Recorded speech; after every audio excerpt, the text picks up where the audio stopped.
Supreme court का राष्ट्रपति और राज्यपालों को 3 महीने में विधेयकों पर फैसला लेने का आदेश देना, सुप्रीम कोर्ट का वक्फ संशोधन अधिनियम 2025 पर सवाल उठाना और उपराष्ट्रपति जगदीप धनखड़ का और भाजपा सांसद निशिकांत दुबे का सुप्रीम कोर्ट को धमकाना। दोस्तों नमस्कार, आप देख रहे हैं राजनीतिक पोल खोल और मैं हूं भूपेंद्र रावत। आज हम खोलेंगे भारत के सबसे बड़े सियासी और तूफान की पोल।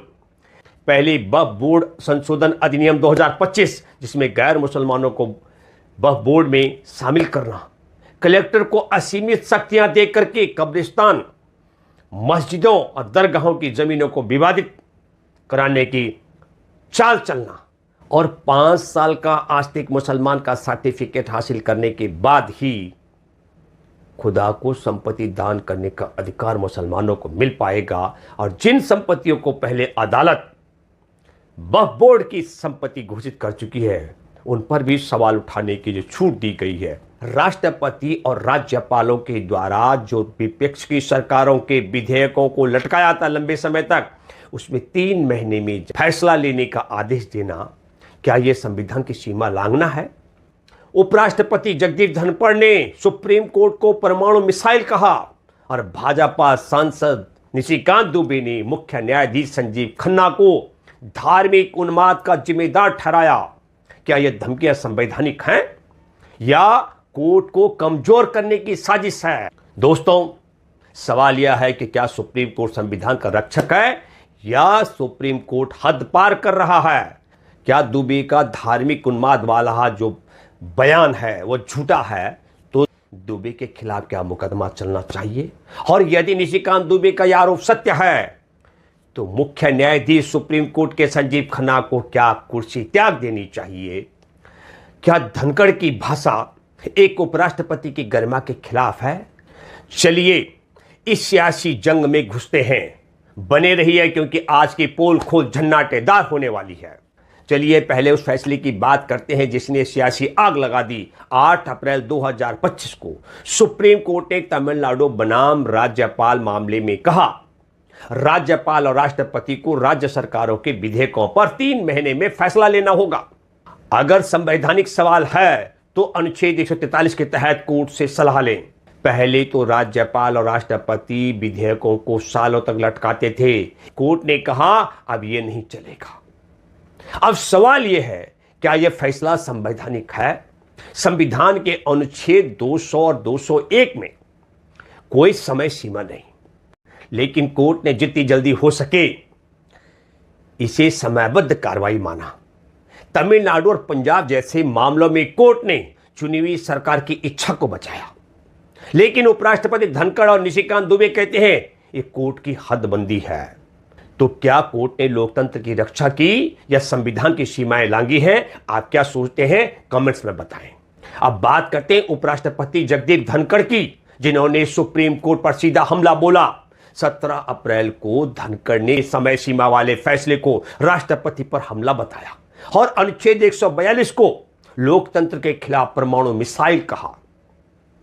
इतना ही नहीं, उन्होंने दिल्ली हाई कोर्ट के जज यशवंत वर्मा के घर नकदी बरामदी का जिक्र कर जजों की जवाबदेही पर सवाल उठाया।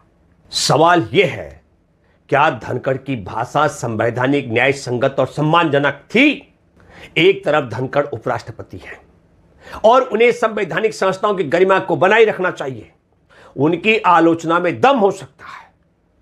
क्या कोर्ट ने समय सीमा तय कर हद पार की? लेकिन दूसरी तरफ परमाणु मिसाइल जैसे शब्द और जज पर व्यक्तिगत हमला, क्या यह सम्मानजनक है?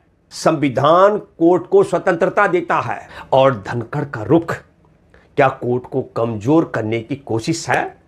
हमारा मानना है कि धनखड़ की भाषा असम्मानजनक है क्योंकि यह एक संवैधानिक पद की गरिमा के खिलाफ है और कोर्ट की स्वतंत्रता पर हमला करती है। अगर यह असम्मानजनक है तो क्या धनखड़ को माफी मांगनी चाहिए? आपकी राय क्या है?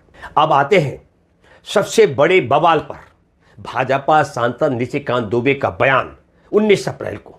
दुबे ने सुप्रीम कोर्ट और मुख्य न्यायाधीश संजीव खन्ना को निशाना बनाया। उन्होंने कहा सुप्रीम कोर्ट धार्मिक उन्माद भड़का रहा है, और इसके लिए मुख्य न्यायाधीश संजीव खन्ना जिम्मेदार हैं। यह बयान वक्फ बोर्ड संशोधन अधिनियम पर सुनवाई के दौरान आया, जब कोर्ट ने अधिनियम के प्रावधानों पर सवाल उठाए। भाजपा अध्यक्ष जेपी नड्डा ने कहा, दुबे का बयान उनका निजी राय है, भाजपा इससे सहमत नहीं है। तो सवाल यह है, क्या दुबे का धर्म युद्ध वाला आरोप सत्य है? अगर सत्य है तो क्या मुख्य न्यायाधीश संजीव खन्ना को कुर्सी छोड़ देनी चाहिए? और अगर झूठा है तो क्या दुबे के खिलाफ अवमानना का मुकदमा चलना चाहिए? सुप्रीम कोर्ट के वकील अनस तनवीर ने तो अटॉर्नी जनरल से मुकदमा चलाने की मांग की है। हमारा मानना है कि दुबे का बयान झूठा और उत्तेजक है, क्योंकि कोई सबूत नहीं है कि कोर्ट धार्मिक उन्माद भड़का रहा है। यह कोर्ट को धमकाने की कोशिश है और इसके खिलाफ अवमानना की कार्रवाई होनी चाहिए। लेकिन अगर दुबे सही है तो क्या मुख्य न्यायाधीश संजीव खन्ना को जवाब देना चाहिए? आप क्या सोचते हैं? वक्फ बोर्ड संशोधन अधिनियम 2025 इन बड़े मुद्दे हैं जिन्हें सुप्रीम कोर्ट ने असंवैधानिक माना। एक गैर मुसलमानों को वक्फ बोर्ड में शामिल करना, क्या यह धार्मिक स्वायत्तता का उल्लंघन नहीं? अनुच्छेद 25 धार्मिक स्वतंत्रता की गारंटी देता है और वक्फ बोर्ड एक धार्मिक संस्था है। कलेक्टर को अपार शक्तियां, कलेक्टर किसी एक व्यक्ति की चिट्ठी पर भी मस्जिदों, कब्रिस्तान, दरगाहों की जमीनों को विवादित घोषित कर सकता है और कह सकता है कि यह वक्फ की जमीन नहीं है। दोस्तों, यह तो सदियों पुरानी धार्मिक संपत्तियों पर सीधा हमला है और 5 साल तक मुसलमान होने का सर्टिफिकेट, क्या यह अनुच्छेद 14 के समानता के सिद्धांत के खिलाफ नहीं? किसी की धार्मिक पहचान को सर्टिफिकेट से क्यों जोड़ा जाए? सुप्रीम कोर्ट ने इन प्रावधानों पर सवाल उठाए हैं और सरकार से जवाब मांगा है। कोर्ट ने कहा है कि 5 मई तक इन प्रावधानों को लागू नहीं किया जाएगा। हमारा मानना है कि सुप्रीम कोर्ट ने संवैधानिक सवाल उठाकर सही किया, क्योंकि ये प्रावधान संविधान के मूल सिद्धांतों, समानता और धार्मिक स्वतंत्रता और न्याय के खिलाफ है। लेकिन निशिकांत दुबे ने इसे धार्मिक उन्माद करार दिया और धनखड़ ने कोर्ट को हदबंदी बताया। सवाल यह है, क्या कोर्ट को धमकाना गलत है? हम कहते हैं हां, यह गलत है, क्योंकि कोर्ट संविधान का रक्षक है और कोर्ट को डराना लोकतंत्र को डराने जैसा है। आप क्या सोचते हैं? सुप्रीम कोर्ट सही है या धमकियां जायज? दोस्तों, अब तस्वीर साफ है। सुप्रीम कोर्ट ने समय सीमा तय कर राज्यों में चुनी हुई सरकारों की इच्छा को बचाने की कोशिश की। क्या वक्फ अधिनियम पर सवाल उठाकर संविधान की रक्षा की? लेकिन निशिकांत दुबे और जगदीप धनखड़ ने कोर्ट को निशाना बनाया।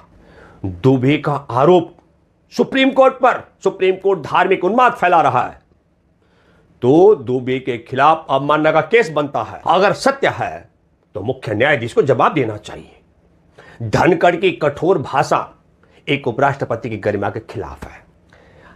हमारा मानना है कि सुप्रीम कोर्ट अपनी जिम्मेदारी अभी तक ठीक निभा रहा है और दुबे और धनखड़ की धमकियां गलत हैं। कोर्ट को धमकाना संविधान पर हमला है और यह लोकतंत्र के लिए खतरा है। लेकिन सवाल यह भी है, क्या कोर्ट को भी अपनी सीमाओं में रहना चाहिए? क्या समय सीमा तय करना वाकई हदबंदी थी? क्या वक्फ विधेयक पर सवाल धार्मिक तनाव को कम करने के लिए थे या कोई और मकसद था? आपकी राय क्या है? यह सियासी जंग अब आपके हाथ में है। क्या सुप्रीम कोर्ट ने संशोधित वक्फ अधिनियम और समय सीमा पर सही स्टैंड लिया? क्या निशिकांत दुबे की धमकी के खिलाफ मुकदमा चलना चाहिए? क्या धनखड़ की भाषा असम्मानजनक है? और सबसे बड़ा सवाल, क्या कोर्ट को धमकाना गलत है या कोर्ट वाकई हद पार कर रहा है? नीचे कमेंट्स में अपनी राय जरूर शेयर करें। अगर आपको हमारी यह पोल खोल पसंद आई तो लाइक और शेयर जरूर करें। हमारा चैनल राजनीतिक पोल खोल को सब्सक्राइब जरूर करें।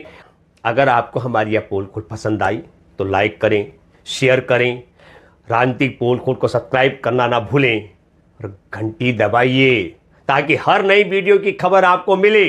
चलिए, सच की इस जंग में साथ मिलकर पोल खोल करते हैं।